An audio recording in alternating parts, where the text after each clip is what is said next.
Hey, it's your pal Mike Shea. This is the Sly Flourish chat done on 9 a.m. Eastern Standard Times on Sundays. And this is done before I do my Lazy DM prep show.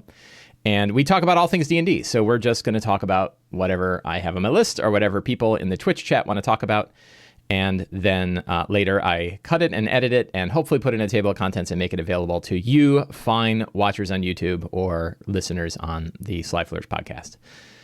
So I've got a list of things to talk about. I made it this morning. This is a loose list of things I thought might be interesting. I only really have 4 today. It's a pretty thin list, so we can add more stuff as people want to in the chat if we want to talk about anything. That last one there sitting on the bottom of the list is certainly going to get people's interest, probably. I don't know if I get people's interest. It could also be very, very tiresome. But I thought it would be interesting. I'll talk about that one. From an indie publisher's point of view. I thought that would be interesting because I've had some conversations with some independent publishers about how we feel about 6e and what we can, how do we prepare for it? Spoilers, you can't really prepare for it, but you can be resilient. And so we'll talk about what resiliency looks like in this industry as a small independent publisher. So scaling adventures, I think this came up in this came up on Discord, I think. Or maybe it was on a YouTube comment. I guess now so many different ways I'm talking to people. It's hard to keep up. That how do you scale adventures like when you have 3 players instead of 6? So it was a YouTube comment, and the question was about how do you scale battles? How do you scale up an adventure like Ghost of Saltmarsh if you only have 3 players? And I think I linked back to an article that I wrote recently and something that I've been, Sly Flourish. Called The Dials of Monster Difficulty. And I feel like these are kind of the biggest, easiest, fastest, most impactful ways that you can sort of scale battles both up and down without a lot of work because I'm lazy. And those ways are increase, and they're kind of in order of, I guess they're not necessarily in order of impact, but pretty close to an order of number of impact, which is like starting off with the number of monsters. So if you want to scale a battle up or down, and if you have fewer or more players, the easiest way to do it is just increase or decrease the number of monsters. And, an easy battle will generally be anytime there are fewer monsters than there are characters, and a harder battle will be if there's more monsters than there are characters. There are, of course, limits. Badfish644 just joined Patreon. Thank you for that. By the way, this show, like all of the work of Sly Flourish, is brought to you ad-free by the patrons of Sly Flourish. You can become a patron by going to patreon.com/SlyFlourish and signing up. Doing so gets you access to all kinds of exclusive things. I'm actually going to be putting out a new adventure probably in the next couple of weeks, certainly by by early June. And it's already previewed up on the Patreon Discord chat channel if you wanted to see it there. And so I really appreciate it. I was having breakfast and I saw 3 new patrons had joined, and I was very excited about that. So if you were 2 of the 3, thank you so much for your support. I really appreciate it. And thanks, everyone else should thank you too, because I don't have to put ads up on the show in order to support the show. So yeah, thank you for that. And also other ways, if you are enjoying what you're seeing or listening to, you can subscribe to my YouTube channel and get the latest videos. I'm putting out a lot more videos in the future. There you're going to see, you probably have seen a increase in videos, particularly in short videos. That again is thanks to the patrons. And you're going to see probably more videos like this. So you can both subscribe. There's so many different ways to get stuff from Sly Flourish these days. You can subscribe on YouTube. You can subscribe to the Sly Flourish podcast. Put it on your favorite podcatcher, and you can join the you can subscribe to the Sly Flourish newsletter available on slyflourish.com. So yeah, lots of different things. RSR70 says repercussions of the John Fork collaboration. No, that was a project that we had done about a month ago. This is just kind of, I don't even remember where I got the idea, but I was like, let me do short videos. I think I have another hobby, which is audiophile gear. And I've watched more audiophile people putting up real short videos that kind of talk about specific things, and it looked like really nice, and it was fun to listen to, and it's short. And boy, those are popular. The short videos are much more popular than my other stuff. So you're going to see a lot more short videos in the future. So yeah, lots of different ways to get get your Sly Flourish fix. Subscribe to the newsletter on slyflourish.com. Subscribe on YouTube. Subscribe to the podcast. The YouTube and the podcast are pretty much the same thing, so you can kind of pick which one of those you like best. Join the Sly Flourish Discord if you want to chat with other lazy dungeon masters and chat with myself. I'm there every day. And yeah, I think those are probably the best. Oh, and the Patreon, right? Go patreon.com/Sly Flourish and actually support the show with a little bit of scratch. Yeah, so if you want to scale up battles up or down, the easiest way to do it is to increase or decrease the number of monsters. That's number one. That's hard to do on the fly, right? You can do it right before a battle starts. You can kind of gauge whether or not it should be 2 guys or 12 guys or whatever. But once the battle started, it's hard to kind of add or remove guys, right? I mean, you can do it with like waves of people. Another wave of monsters comes in, but the players get wind of like, oh, it was too easy and now it's suddenly hard, right? And same way if you have like guys run away or guys are like, okay, you guys take care of this, we're taking off. They can tell that you're tweaking the battle on the fly. So it's hard to do that on the fly. Easier on the fly is increasing or decreasing the monster's hit points. And I highly recommend keeping your hand on the hit point dial. It's a good, easy way to shift things up or down. You are within spec of D&D by going to the lowest amount that a hit die equation will allow for or the highest amount that a hit die equation will go for. And that is usually a very wide spread.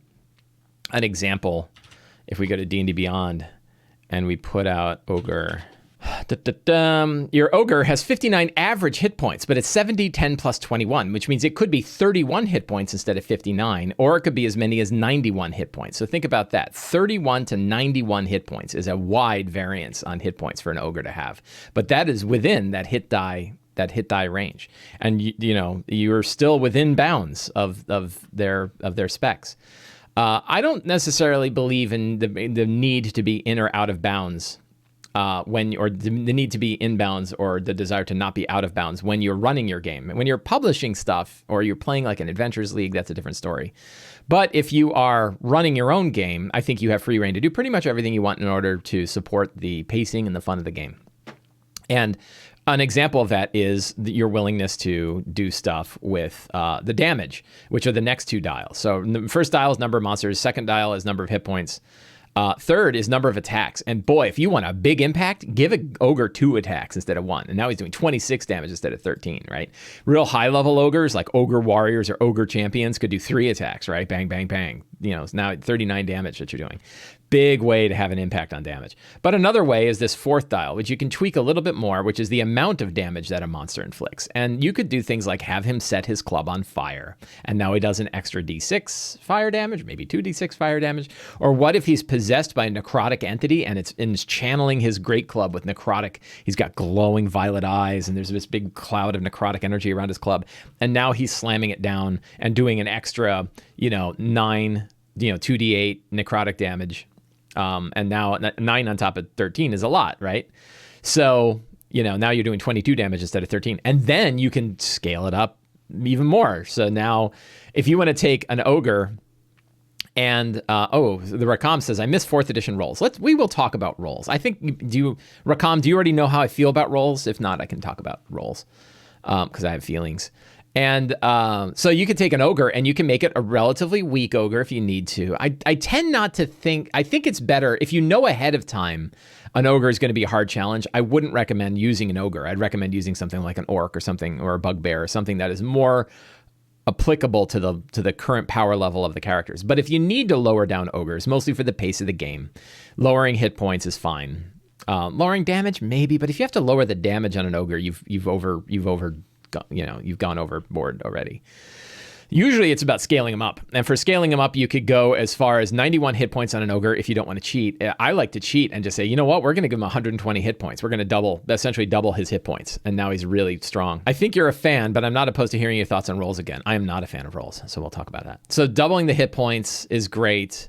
Give him multiple great club attacks and then add necrotic damage. So if you have like a necro-infused Ogre champion, right?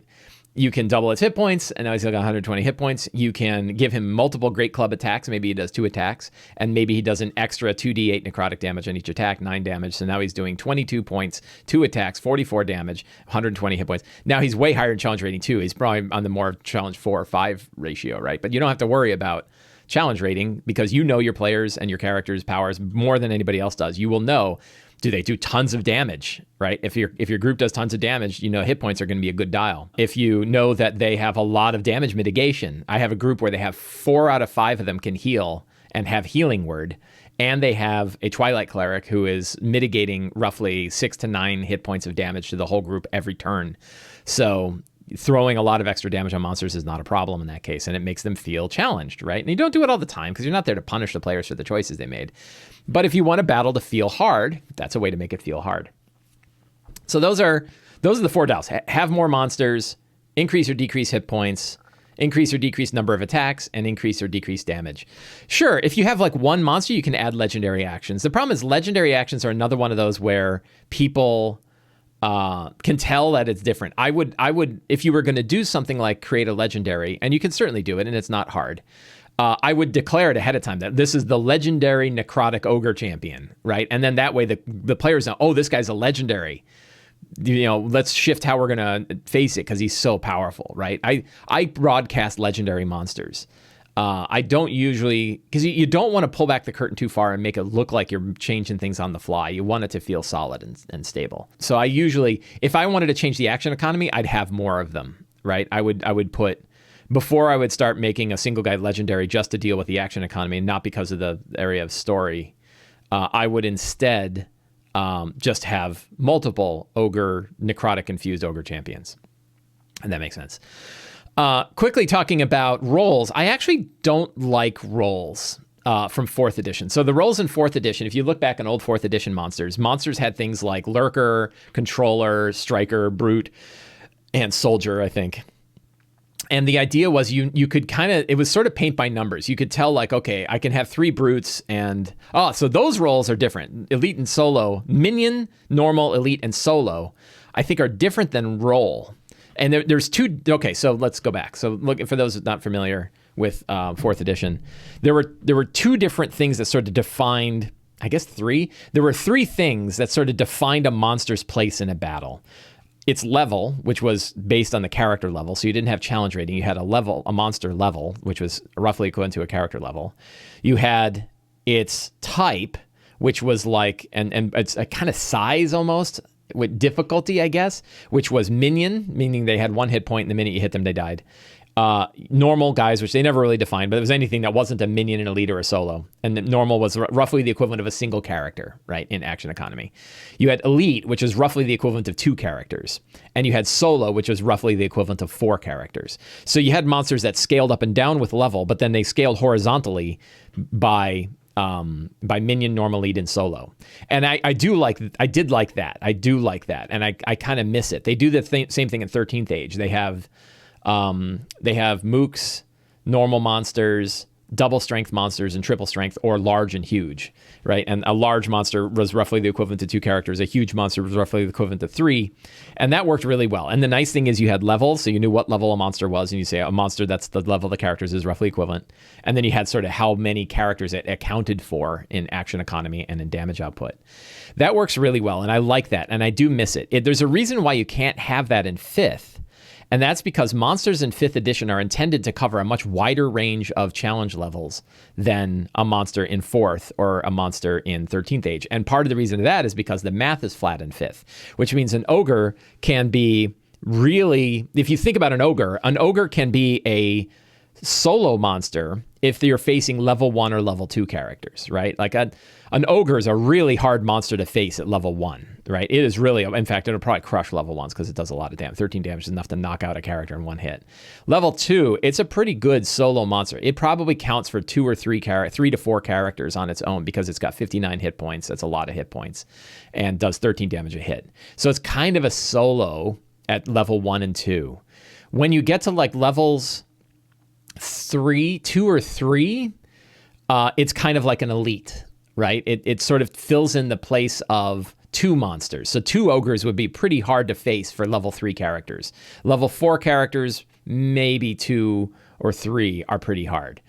But then when you get to like 11th or 12th or 13th, then you get to roughly 5th or 6th level, and an ogre is roughly the same power level of a single character. Right, a single, if we figure that out, about 5th or 6th level, it's about the equivalent of a single character. And then when you get to like 10th, 12th level, maybe a little higher, they essentially become minions, where like ogres are so weak compared to 12th, 13th, 14th, 15th level characters that you can wipe out whole swaths of ogres with like single spells. Like 60 damage is still a lot of damage to do at that level, but a fighter can one-shot them, right? A fighter can pull a bunch of attacks and do probably that kind of damage and knock out an ogre in a single hit or a single volley of attacks. So what it means is if you think about an ogre at its current power level and the current stats that it's got, it really falls into all 4 of those roles depending on the level of the characters without having to change it. So, so that's, and then of course, when you add the dials in there, you can certainly turn into a minion. If you take an ogre and you lower it to 31 hit points, well, that's fireball range practically, right? So a fireball can wipe out a whole range of ogres if you hit it with really, really low ones. So, yeah, so that's why there aren't roles in 5th, or not roles exactly, minion, normal, elite, and solo. The roles that I'm thinking of, which is another element of 4th edition, was the type of monster from its role in combat. And that's where you had lurkers and strikers, and I don't remember them all, but you had soldiers and brutes and controllers. There was a bunch of different types of monsters. And the intent there was that you could tell that when you're building a battle, that like brutes are going to act a certain way. All brutes are going to act like brutes, and all strikers are going to act like strikers. And what they do. Strikers are going to be weak, but they're going to drop if you kill them. They're going to be weak if you hit them, but they're going to hit you really hard. Controllers are going to manage the battlefield, right? They're going to do things that they're going to make the battlefield difficult to change. Brutes are big bags of hit points that hit hard, but are not hard to hit. Soldiers are hard to hit. And hit at a medium damage, and they usually protect groups that are there. So it meant that when you looked at any given monster in the 4th edition monster manual, you knew roughly how it was going to act and what it was going to bring to a battle. So that is... Lots of people really like that. I don't, because it's an abstraction layer between me and the fiction of the game. I'm not concerned about whether it's a brute or a soldier. I care that it's an ogre and what ogres do in both what ogres do in battle and what ogres mean in the game. And I don't really need to know how it's going to act, because I'm going to have to read the stat block anyway and figure out what it's doing. So I don't really find a lot of value in having its role, its combat role. I don't know if I'm in the minority. I'm in the minority of people who like 4th edition because they like that part of it. There are other parts of 4th edition I really like, but that was not one of them. I do like the minion elite solo idea, but I can see why it doesn't exist in 5th. So there we go. Psyche CH says, big fan. Thank you. Glad you could be here. I got a lot of people here this morning. Man, 9:30 on Sunday, and there's a good deal of people. Yeah, I should bring up The Monsters Know What They're Doing by Keith Amman is a fantastic book. Let's go to Amazon and Monsters Know. So very popular book. People love this book. The Monsters Know What They're Doing by Keith Amman. You can also go to Keith's page, themonstersknow.com. And let's see. I haven't read about why he hasn't been around. So there's a link to his site, and I will add a link to his book. So what I like about how Keith Amman looks at it is he very much looks at... thanks for the raid. Keith very much looks at how a monster fits into the world. He looks at their stats, but it's not a book of tactics. A lot of people think that it's just a book of monster tactics, but really it's about how the monster plays in the world and what it means. And he looks at the stats and what the stats mean about the behavior of the monster. And I think that's a fascinating way to do it. It's a really great, he's a very smart dude. He found a really cool angle on this idea and this topic, and wrote about it. I've had the honor of meeting him and playing. I actually ran a game for him at PAX a couple years ago. And really good guy, and thinks, I think I had him on the deep dive too. I think we have pretty sure there's a... It's funny because like at first I was sort of like, I don't know if I'm going to like this because I'm not all about the tactics in D&D anymore. But then I read it and I'm like, no, this is great. There it is, Keith Amman. If you want to enjoy, there's a video where Keith and I talk about monster tactics. So, all kinds of good stuff. So I think we've talked about that. So the answer, when we talk about scaling adventures, I often think about the dials, that you can scale adventures most of the time by increasing or decreasing the number of monsters, dorking with the hit points, giving them more or less attacks.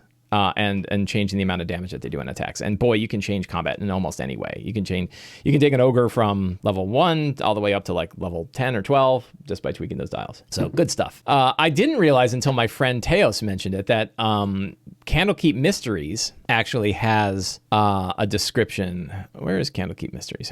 Why is it all the way at the bottom? Why is this stuff not in alphabetical order anymore? So in Candlekeep Mysteries, in the beginning, it talks about how to, let's see, 46 players. You can adjust it for larger or smaller groups as well as for characters of higher or lower levels by swapping one monster or trap for another, changing the number of foes in an encounter, and adjusting the DCs to make important tasks easier or harder for the character to accomplish. I actually don't agree with some of that. I mean, who am I? I guess I can disagree with anything I want. And the adjusting DCs, this is something Teos and I have talked a lot about, where it's like a ladder shouldn't change its difficulty based on the person climbing it. Like a ladder is either hard or not. But I can see where if you're changing changing it like a whole tier, you probably want to change some DCs around. I think this is an oversimplification. I think when we talk specifically, I like the dials because the dials are specific. So this is sort of like, of course you can change things, right? And that's pretty much all it says is change things, like swapping a monster or trap for another. Yeah, okay. But how about the dials, right? It doesn't talk about the dials. So anyway, it was interesting that it has something about that in Candlekeep Mysteries. I didn't realize it until Teos mentioned it, and then I went back and looked, and there it was. So that was pretty interesting. We've talked to death about that. So maybe we'll move the 60 conversation up to after Van Richten. Whoops. So Van Richten. So I last week, and I think I talked about this a little bit yesterday too. Last week, I made fun of Polygon's article about Van Richten because it had the title, Van Richten's Guide to Ravenloft is the biggest, best D&D book of this generation. And I was like, man, that's some marketing, that's a markety title. Like, how much did they have to get paid for that title, right? And I made fun of it. And then I kept saying, like, you know what I'm going to do? I'm going to wait till I get the paper copy. But unfortunately, my paper copy is delayed. I'm not getting it until this coming week. But I do have it on D&D Beyond. So I'm like, okay, let me dive in here and take a look a little bit about Van Richten's Guide. Is Van Richten's Guide all the way at the bottom now? I started taking a look through it, and I don't know if it's the best book of this generation, but it's pretty great. It's a pretty great book. I haven't hit anything yet where I've looked at it and said, I don't like that, or I don't need that, or that's boring, or they could have done it differently, or I would have done it differently, which is always of course you to do things differently, right? Like I start with the monsters, and I was like, let me take a look at the monsters, right? They got a nice bestiary in here. Let's take a look at the bestiary. And of course, I look at it and I go, let me take a look at a couple of these. I'm like, ooh, Greater Star Spawn Emissary. Let's take a look at that guy, right? And I'm like, okay, huge aberration, CR21. That's beefy. 290 hit points. That's reasonable. 3 attacks. Okay, three can make any 3 attacks, which means any of these attacks can be one of the 3 attacks, including Unearthly Bile, if you can do it. That's interesting. How much does it do? A plus 14 to hit, 13, 20 piercing, and 33 points of damage. That's 99 damage with a multi-attack. That's a lot of damage. I mean, CR21, I get it, but it's still, that 99 damage is a lot. Holy cow. Legendary actions. Teleports 30 feet and makes 1 attack. Again, it can do any of these 3, right? And again, it could do another 33 per legendary. So that's 198 points of damage this guy can do in a round. That is a lot of damage for a monster. And I was like, yeah, and Rakam says it's way stronger than other CR21 monsters. It kind of depends on the CR21, but it feels like that is way higher than another legendary monster. And then I go and I like to pick on, this is where we get into monster design. I like to pick on poor Hootigen. Hootigen is a monster from Mordenkainen's, and he was one of the monsters I looked at. I'm like, what are they doing? So first of all, his stat block is enormous. It's way too big, right? Then I look at him, hey, look, also CR21. Right, same equivalent. Let's put these two next to each other a second. Right, same CR as the Greater Star Spawn Emissary, and yeah, he's got a ton of stuff he can do. Look at all these like lightning bolts and wall fires. He can do all at will lightning bolts. Okay, dispel magic. He can do heal, which is a lot, I think. Symbol for hopelessness, I guess. I don't know what that does. And then you look at his attack. He makes 4 attacks, but it's very specific. 1 with his bite, 1 with his claw, 1 with his mace, and 1 with his tail. Okay, so claw is 17 damage. Bite is 15 damage plus 10 poison, although frankly, poison damage is pretty much useless at high levels because you got spells like, there's a lot of ways to get rid of poison damage, a lot of immunity to poison damage. So poison is a rough way, it's not a good way to balance a monster with poison damage. So 17, 15, 19, and his mace is only 15 points of damage, right? So he's got regen, somebody says. Yeah. 20 hit points at the start of his turn. But if he takes radiant damage, it doesn't function. So that's not the equivalent. Like 200 hit points instead of 300. I would much rather have 300 hit points than 20 points of regeneration, because they're not only going to last 3 rounds anyway, which means max he's going to get is 60. And he's probably going to get hit with radiant damage, because a paladin's going to love hitting this dude.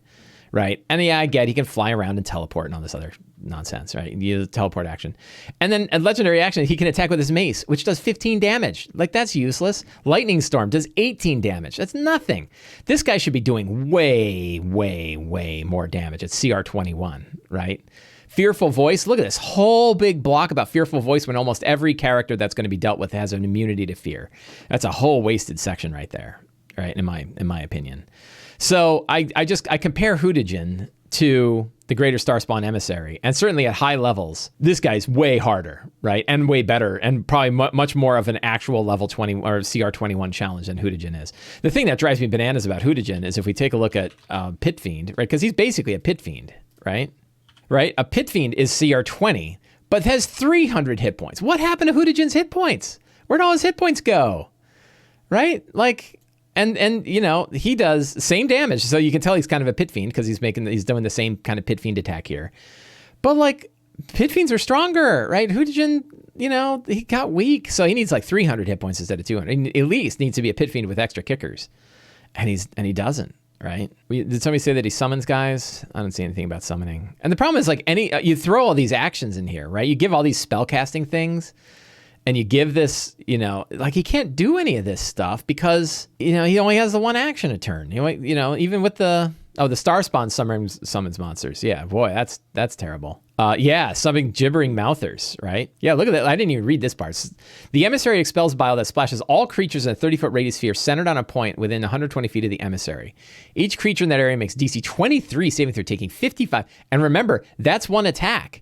And I think he can make that as part of his multi-attack on the damage saving throw. For each creature that fails to save, a gibbering mouther appears in an unoccupied space in the surface within 30 feet. Gibbering mouther acts right after the emissary, gaining +7 bonus to attack and damage rolls, and fighting until they are destroyed. Wow. Isn't it an attack? It's under the actions. I guess.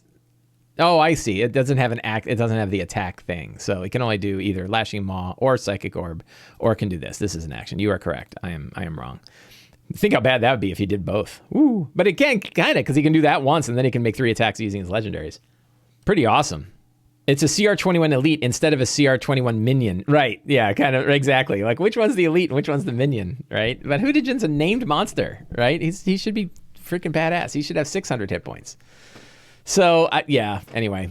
My point there is, like, the variability of monster actual difficulty is not matched with CR very well. CR is kind of, I think anybody that's spent a lot of time can recognize that CR is a joke, but I think it gets really bad when you get up into the high CR monsters. And most of the time, I just want to see big numbers. I just want to see big damage. That's all, that's what I care about. Back to Van Richten's. So I looked at the monsters. And I'm like, okay, these monsters are really good. They're cool. They have teeth. Somebody else mentioned the, I was like, ooh, Vampire Mind Flayer. But then I also said that they have one called Nosferatu. Where's that one? CR 8. So this is like a sub vampire, right? 85 hit points. I was pretty good with this guy. I would have liked more attacks. Nosferatu makes 2 claw attacks followed by 1 bite attack. That's cool. So it can make more attacks. The claw attacks are only 9. I would definitely throw some necrotic damage on these claw attacks to make it more vampire-like. And then the bite is 9 + 7. It's not a lot. For CR 8, that's not a lot of damage. It's got the vomit blood, which is pretty gory. Other than that, it's kind of like a vampire spawn, right? It's sort of a beefier vampire spawn. I think it's under, I think the damage output is low, because that's what, 18, 27, 27 plus 11, 38 for CR8. I don't know, that feels a little low.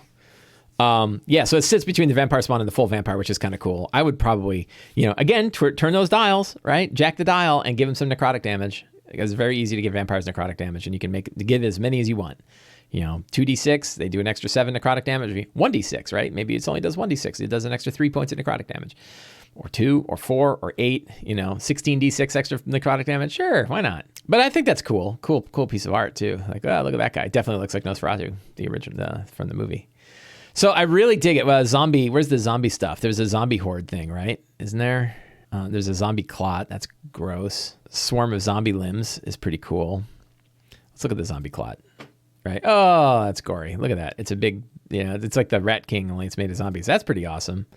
104 hit points, 2 slam attacks, 18 damage, flesh and tomb, undead fortitude, con save, and its con is high, so it's going to be really hard to kill this thing.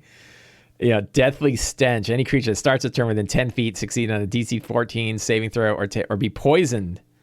That's terrible, right? This is nasty. So I like it. Anyway, my point is the monsters in this, there's, not a ton, but there's a lot. Like it's not, I don't know how many, I can't count, but fair number of monsters, right? That's great.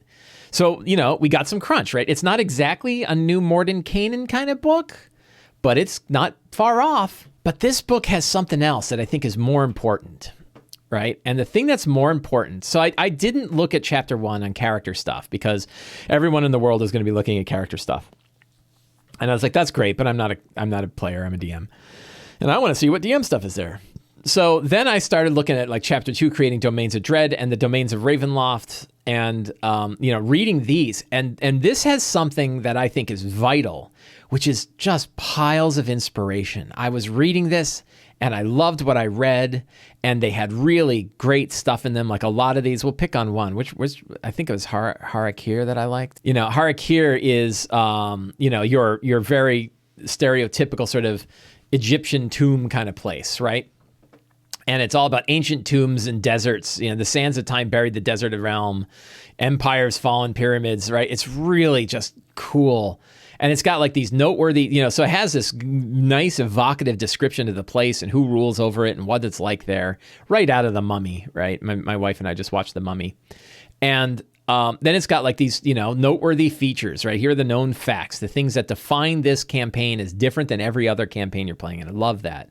Who are the characters and what would they do here, right? What are the settlements and sites? And this is where I dig it. They get specific things, right? They talk about the specific things that are in these locations. So there's enough here to really kind of build a fun, small campaign if you wanted to and expand it out yourself. I love these 1-paragraph descriptions of places, right? The pyramids, the labyrinth, the sand suite, great stuff, right? Then a good thing on the boss, that's a pretty cool boss, right? Great thing about the boss and how the boss operates. And then people complain that like, well, they don't have stat blocks. It's like, they have the Mummy Lord stat block, right? And again, like I would go with sure, it's a Mummy Lord, but go ahead and tweak that dude, right? And he actually has Mummy Lords working for him, so he's probably tougher than a typical. So the fact that there isn't a stat block for this guy, I'm okay with, because I think I would rather have this description, and I can I can tweak the dials, right? I can work with that. So I really dig this. Actually, what it reminds me of is something I adored about Ghosts of Saltmarsh. Let's pull back Ghosts of Saltmarsh here. Hey, look, it's in alphabetical order. So in Ghosts of Saltmarsh, there is a section here. This is at Saltmarsh region, I think. The Saltmarsh region section is just in the introduction, right? And there's, it talks all about like kind of different places nearby and what's going on. And then it has this section on the Dreadwood, right? And it's not a lot of text. It's like, it's less than it's like a couple thousand words at best, right? And it creates this incredible location that you could use in your Saltmarsh game or anywhere else. Truly ancient night hag named Granny Nightshade, right? And she's ruled over, it has all this great description of, that she commands like a wizard does, and, speaks with the Dukes of the Nine Hells, Twisted Fortress, this, Castle Spiral. Zombie skeletons and shadows threaten her area. She's got consorts, powerful vampires, struggle. I'm going for her favor. 23 Oni that act as her personal messengers and enforcers, right? I don't need stat blocks. I don't need a stat block for her. I can make it up, right? But it's got this evocative, like, whole forest that's ruled over by, this super powerful night hag. I love this section to death. I loved it when I was running it. I used like hints of this. They never actually went there, but I used a lot of this in my Ghost of Saltmarsh game. And I feel like Van Richten's Guide is a book full of those for all different places, because it's got the same kind of stuff. It's got like a nice structure to it that talks about like what kind of monsters are here, what kind of cool places there are, what kind of adventures you might have. It's got the gods here. And I don't think every one of them is the same as all the others. The Dark Lord's soul, I don't know what that's about. Hunt for Ka. Lots of like stuff you can use here, right? It's great, right? This one section on Harakir. Really cool. And I want to grab it and run. Like I think back to when I was running Storm King's Thunder. And there's two places you could use something like this in Storm King's Thunder. One is you could throw it right in the desert of Anurok and have this whole section in the desert of Anurok and have the domain, the mummy, actually be Imrith, right? I also, when I ran Tomb of Annihilation, I guess it was before Tomb of Annihilation. It was also when I was running Storm King's Thunder, where the characters were traveling in the astral plane and they went to a world that had already been devoured by Acererak. A big desert planet where they destroyed Acererak, where Acererak destroyed everything. I could have used this whole section as the description of that world, like what was left of this dead world, right? So it's, you have these domains of dread, but man, you can use them. You don't have to make them part of Ravenloft. You can grab these things and make them other worlds the characters could explore. How cool would it be to like go through an old, some old ancient tomb laboratory and see three gates, and then the gateways doors open up and you look, and in each one you can see one of these worlds and you can describe it from this, and the characters can see what's in those worlds and they're like, oh my god, those are rich and deep, and there's like whole other campaigns in all three of those. Let's get the hell out of here, right? And then they leave. So you can really use this. It's just very, very evocative stuff. It's got a dozen or so of them that are filled out in depth. Another one, and this is a secret for my Frostmaiden game. Another one is Blutspur. Is a whole thing about a mind flayer realm, right? The shattered minds of a mind flayer realm. I am definitely throwing this into my Frostmaiden game. This is where the mind flayers are from, right? And I think there's so much to use in here, so many details I can fill in my world with. I think it'll be really, really cool. Alien artifacts. What are the evidence? Stable full of exploded livestock. Ugh. Suppressed memories, I can use these suppressed memories right away. Think about these as a strong start, right? Great stuff. Just awesome. So I can use this right in my Rime of Frostmaiden game. And boy, I'll tell you, when I get a book like this and I look at it and I go, oh, I can use that tonight, right? That's a sign of a good book. And then like, ooh, I want to run a whole campaign based on that. Also a really good sign. And it has it. I love that stuff. And when I look, and I'm like, I haven't even really looked at the rest of these, right? But I read Sire 1313, the Morning Rail, right? Great art. Look at that piece of art, right? The ghost train that goes across Sire. And it doesn't have a ton of stuff on it. I guess that's, so like just a paragraph, right? But just enough to kind of fire up your imagination. And we DMs need more of that, right? We need more, just lose yourself in a bunch of worlds and let your brain, this stuff rewires your brain to think about fantastic stuff. And to me, that's so much more important than mechanics, right? That's so much more important than like, I don't know, rules and stuff. It's great. So is it the best book that's ever come out? I don't know, like better than the Player's Handbook? I don't think so. I mean, the Player's Handbook redefined D&D, so probably not.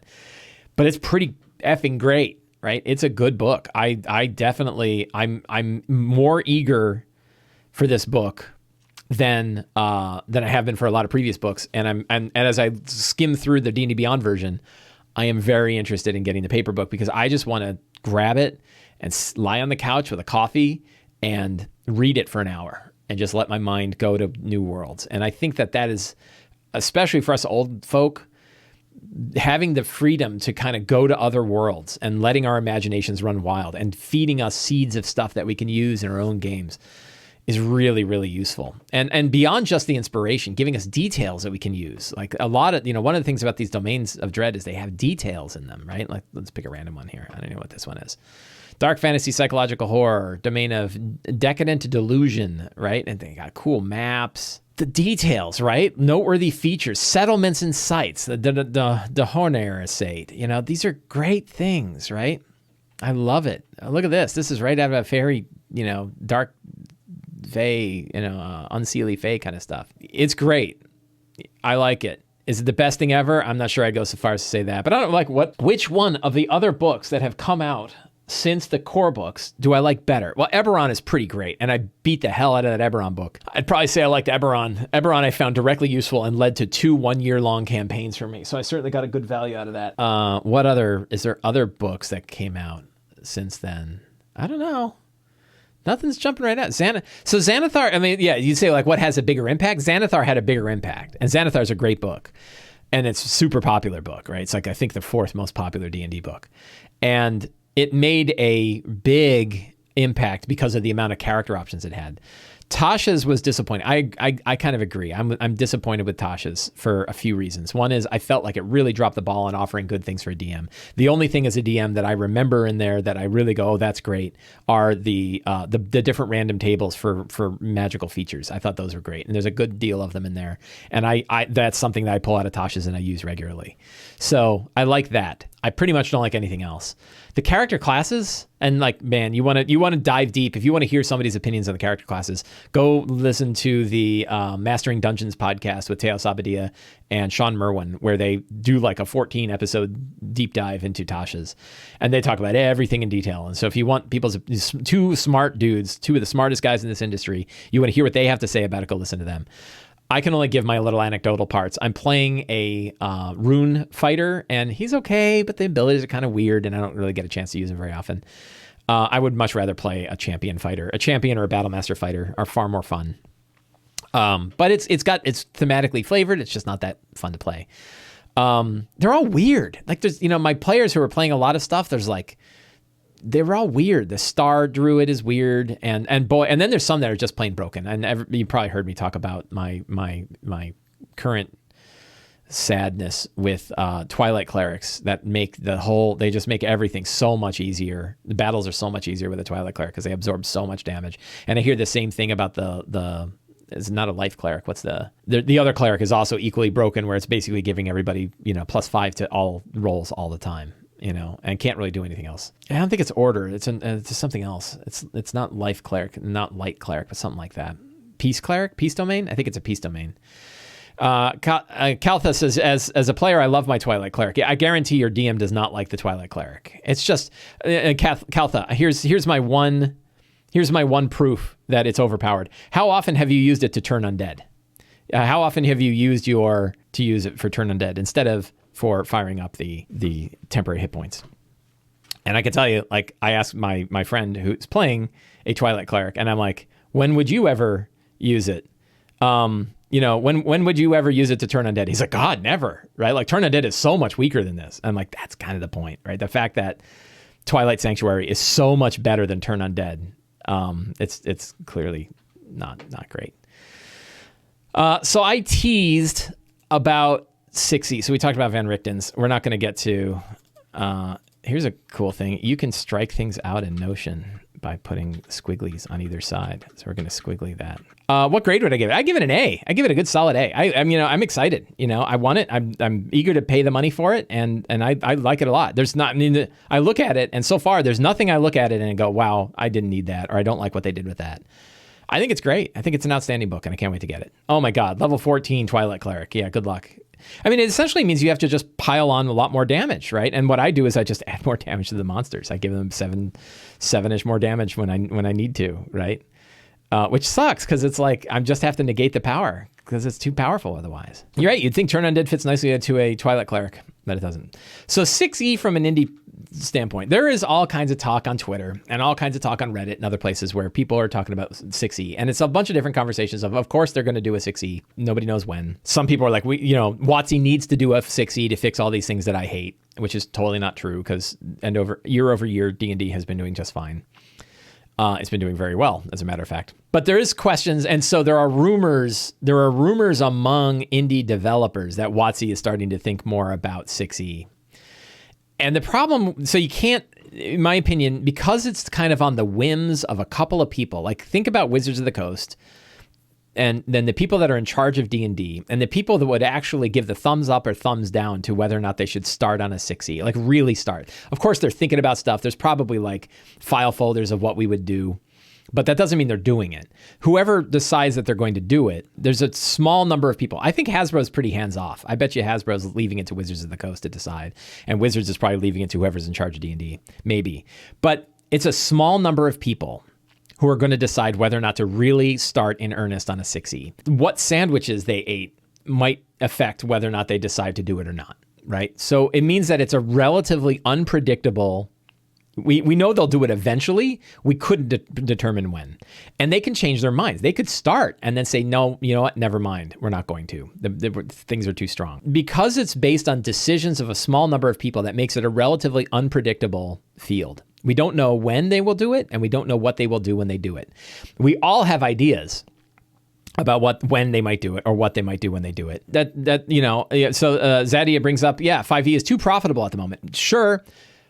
But I don't know that profit is the determining factor, right? I think it's personalities determine whether or not it's going to work out or not.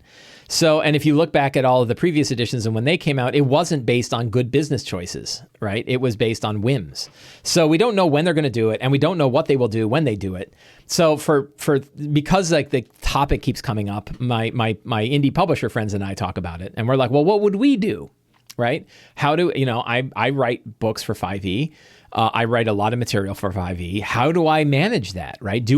Would I, for example, start to do Sly Flourish's monster manual with a bunch of 5th edition monsters in it now, late into the game? The answer is I'm not doing that because I don't really want to do it anyway. Where should we? Kobold Press, right? Kobold Press is going to keep making 5e stuff, So what's the plan, right?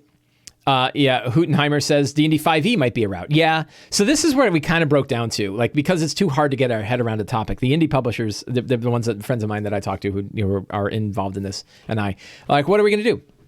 And the answer is nothing, right? We're going to keep doing what we're doing, and they'll do what they do, and we'll adapt, right? And that's really all you can do.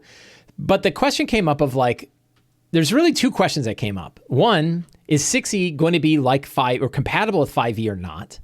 And two, are they going to offer an OGL for it or not? Is there going to be an open game license and a system reference document like there is with 5e or not? Because 4th didn't have one, right? 4e had no OGL. They had a thing called the GSL, but it was way too limited. And that's what caused Pathfinder to come up. So would they limit or remove a OGL or SRD from 6e? So, and the answer to that is if there's these two questions. Is there an SRD or not? And is 6e going to be backward compatible with 5e? If 6e is backward compatible with 5e, it doesn't matter if they have an OGL or not, because we can write 5e stuff that is compatible with 6e. So then you don't have to worry about it, right? And that's nice. If it is divergent from it, 6e is a whole new system and they do everything differently again, right? Different from like 2nd to 3rd edition or 3rd to 4th or 4th to 5th, were big differences in all the mechanics and not backward compatible, right? So let's say they do a version like that. If there is an SRD for that, then we can start writing stuff for 6e, just like we did for 5e. If there isn't, so there's really, if you think about this quadrant, there's only one quadrant that doesn't relate to basically we can keep working on that, which is what if they make a new version of D&D that has totally different mechanics and doesn't have an SRD like they did with 4th? And the answer is we fork, right? Probably, given the amount of popularity that 5e has had, think about how many people stuck with 3rd. A lot. And 3rd edition isn't nearly as popular as 5th edition is, right? Not nearly. 5th edition, they said, is the most popular version of D&D ever. And that was a couple years ago when it hadn't even gotten as big as it is now. And now it's even bigger, which means if they decided to do a 6e and they had the hubris to believe that they could do an entirely new 6e with all new mechanics, and that all of these wonderful people that we have that love our game are going to come to us, they are fooling themselves. Very likely, certainly a lot of people, and maybe a whole lot of people, will stick with 5e because I've got shelves of books here. There's like, I don't know, $500, $1,000 worth of books sitting on my shelf here. That's all 5e. Probably. Every month is like $50 books, and there's a lot of them. I'm going to stick with 5e. I also love 5e. I'm happy. I don't need more. I don't have any faith that anybody is going to make a version of 5th edition is going to be better for me and not worse in some other way. 4th edition had major problems, and they were problems that got in the way of my game. 5th edition has problems. They kind of get in the way of my game, but I've gotten past them, and I'm running games and I'm having a great time. So I don't really need a 6e. Now, if they take it and they say we're going to update the player's handbook, there are things that they could do, and I don't, we'll go with one. It's not a prediction, but one thought about where they might go, right? And again, it's the whims of like 10 or 12 people, and them doing what Mike Shea says is as likely as any other option. But let's say what they wanted to do is we're going to update 5e with a lot of stuff that we've learned over the past 6 years. We're going to take stuff from like Tasha's, like all of those other little class abilities that really are quality of life changes, and we're going to put those in there. We're going to tweak monster. This is what I would love. We're going to tweak monsters so they actually work well. We're going to change the encounter balance thing because that we know was a mess. And what else could they do? Oh, and the most important thing probably, or one major important thing is we're going to clean up a lot of the sort of, problematic stuff that we've got in the old version of D&D and in the new world does not sit well. Like goblins are all a bunch of cold-hearted bastards, every single one of them, and orcs are a bunch of savages, right? And we can get rid of that stuff and do things like what we saw with if you saw it, how they're changing the drow a little bit, right? Not all of the drow are Loth worshipping, matriarchal, sacrificing people. Hey, like how bad is it that the only matriarchy that we really have that's popular in D&D are demon worshippers? That sucks, right? So there's a lot of things that they could clean up in there story-wise, right? And if you want an example of what it would look like, look at how Eberron treats all that stuff. Eberron is such a better system for treating that kind of thing well, that all hags aren't just sitting in a hut waiting to eat children. 3 hags are actually ruling over an entire monstrous empire. So take a look at you want to see how to treat monsters. Cool. 2 books that do it. Explorer's Guide to Wildmount handles that stuff really well. And Eberron handles that stuff really well. Forgotten Realms does not handle that stuff very well. So those could be differences. The Tick says, keep in mind, anyone who's watching D&D streams, reading the subreddits and blogs is a minority of people who play D&D and buy books, and WotC business decisions will be targeted at them. So again, the only thing I would say is you are assuming that business decisions are these purely mechanical, well thought out, well-designed ideas, and not the crazy decisions done by human beings who eat sandwiches and get bowel problems when they're in the middle of meetings. And the reality is humans run things, not businesses, and humans are flawed and do things in flawed ways. And so we don't know. That's why it's unpredictable. That's why the stock market is not predictable, right? The stock market is psychology, not business. And yet here we are. Yeah, so it's really hard to predict. But that could be one way they go. I would be okay with that. But like pretending that 6e is going to be what you want 5e to be is probably flawed too. When I look at it, it's like I liked going from 3rd to 4th. I enjoyed it. I played 4th, but 4th had a lot of problems. And then 4th to 5th came out, and I love 5th. And 5th has problems, but I've gotten past them. I don't have any faith that anybody's going to make a game that's the perfect Mike Shea version of D&D, because I have things I want, and I'm guessing they're not things most people want. I want baked-in Theater of the Mind guidelines, right? I want to be able to run the entire game with Theater of the Mind and have instructions on how to do so. I'm in the minority on that. Most people are happy with the grid. But I'll tell you, they would turn me off if they said, we're going to go back to grid play like we did with 4e. Oh, God, right? Now, I don't think they're going to, because my understanding is almost everybody in Wizards of the Coast plays Theater of the Mind. So they're probably not going to go that way. Anyway, it's my big rant. So the main thing, how dare you ruin my hopes for 6th edition with your logic? Well, I'll tell you, right, because, I'm not here to make you feel good, right? I don't know. What's my job? I don't know what my job is. Help you run better D&D games. But the reality is when I think about it, I don't have any faith that 6e is going to be better than 5e. It's going to have all new... I'll give you a good example. Somebody thought the Twilight Cleric was a good idea, right? Somebody thought that was ready to go. And it's published now. And now we look at it and it's like, wow, that was broken as shit. Like if that same person had been also doing it for the player's handbook and put that in the player's handbook, we'd have a broken cleric in the player's handbook. Right? At least this way I can say, yeah, I'm not playing with the Tasha classes. So, yeah, somebody thought the mass summoning rules were good as written too, right? So, no, there's no news. Sunjammer, there's no news on 6e. This is just me pontificating. There's nothing about it. But I can tell you as a publisher and how the publishers feel about it is A, we stay resilient. B, we write things. I'll give you a strategy, a Sly Flourish strategy on my what I'm doing, right? And how I'm treating things, which is, the stuff that I'm writing, is it as useful for older versions of the game as it is for 5th? And if the answer is I could use that same stuff for 2nd or 3rd or 4th or OD&D or anything like that, then it's resilient, right? Then the products I'm making are resilient. One thing about Return to the Lazy Dungeon Master works well is it works well for pretty much all of the versions of D&D. It was written around 5th, and I think there's probably little bits of 5th in there.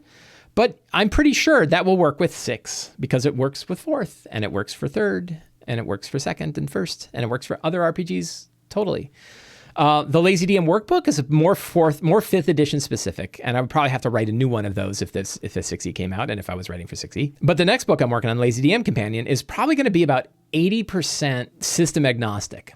And there'll probably be a few pages of it, a few of the guidelines that are in there are going to be 5e specific, but most of it is going to be, you could use it with any edition. So the nice thing there is if 6e is using the same bones as 5e, and I would hope that they do, then those books will still work, right? And I could probably put like a works with 6e label on the cover and everything will be fine.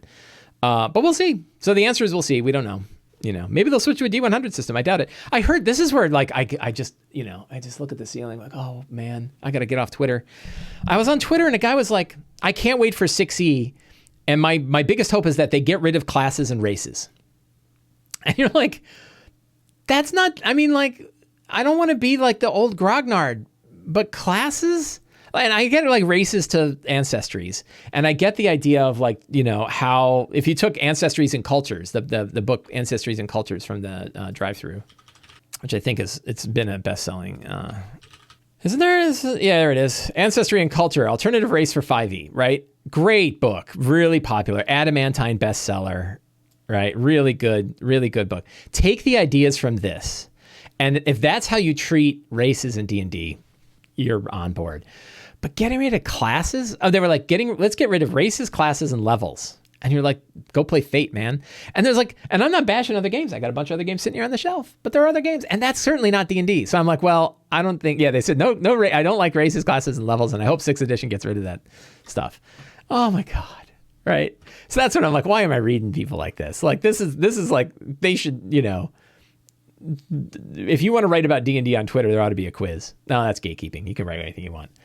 But yeah, I certainly don't need to read it. So we'll see. I don't have any faith that they will do what I want them to do, right? I don't have any, we'll see what they come out. I don't have faith that what they will come out with won't have problems like every version of D&D has, because every version has had it. I can hope that they go certain ways. I hope it's backward compatible because 5e is great. And I think they will capitalize off the fact that lots of people have 5e books. I kind of hope they don't do it, right? Which is sort of like, regressive of me. But like, I'm fine. Yeah, and if they're putting out books like Van Richten's Guide, great. That is my thought about 6e. And if you're a publisher, if you're like a DM's Guild publisher or anything like that, don't worry about it. Just keep writing. I wouldn't change your strategy around a whole lot. But I'll tell you, like, you want to follow a model that works well. Raging Swan Press. They have a Patreon and they make a lot of books. And they do it for System Neutral and 5e and Pathfinder. And they have awesome stuff. And they write a ton of it. And their art, look at that art. It's cool. God, that's scary. Look at that. It's disemboweled. Ugh, gory. What a piece of art. Tons of material, tons of places. This person is going to keep, knocking it out of the park regardless. This is like, wow. WotC does not have a handle on people like this. And it's great, right? You get a free copy of the 180-page Thingonomicon by joining us on Patreon. Go do that. Go join them on Patreon. Awesome stuff. Great material. Go get it. Go check out Raging Swan Press. They also have if you want to like sample some of their better wares, go to DriveThru, go to Raging Swan Press. Shadowed Keep. I think I gave a pitch for this yesterday. Shadowed Keep of the Borderlands is a homage to Keep on the Borderlands and man, I keep forgetting the name of the adventure. The adventure that's in the first Village of Hamlet. It's an homage to that. It's an 90-page book, black and white, stat blocks, art, maps, really cool adventure. It was heavily play tested. I think he's worked on this a bunch. Really cool book. Worth the $12. I think worth the, it's $22 to get the PDF and softcover version. It's worth it. It's great stuff. Go pick that up. And that's what I mean. Like it, I'm jealous, right? I mean, jealous is probably strong. There's Keeping the Borderlands, really cool stuff, and inspires me to make stuff like that. So I dig it, and I'm glad because it's like it doesn't matter what Wizards does. Raging Swan's going to knock it out of the park, and there's 100 other Raging Swans out there getting ready to knock stuff out of the park, regardless of what Wizards decides. So let's not worry about it. That's my final word on that.